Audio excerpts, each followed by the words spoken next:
Umar Ibnu Khattab റളിയല്ലാഹു അൻഹു ഒരിക്കൽ ഇങ്ങനെ കരയാണ്. അത് കണ്ട് അള്ളാൻ്റെ ഹബീബ് സല്ലല്ലാഹു അലൈഹി വസല്ലമ തങ്ങൾ ചോദിച്ചു, എന്തിനാ ഉമറെ അങ്ങ് ഇങ്ങനെ കരയണത്?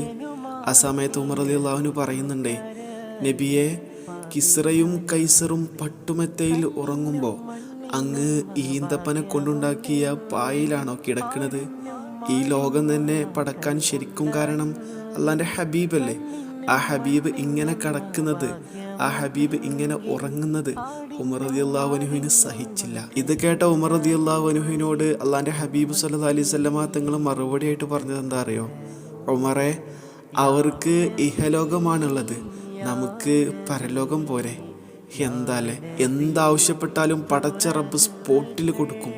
അങ്ങനത്തെ ഹബീബിൻ്റെ ആ ഒരു നിഷ്കളങ്കത എന്താല്ലേ, നമ്മുടെ നേതാവാണ് എന്നതിൽ നമുക്ക് അഭിമാനിക്കാം. അള്ളാഹുവെ, ആ ഹബീബിനെ ഇഷ്ടമാക്കാനുള്ള തൗഫീഖ് നൽകണേ.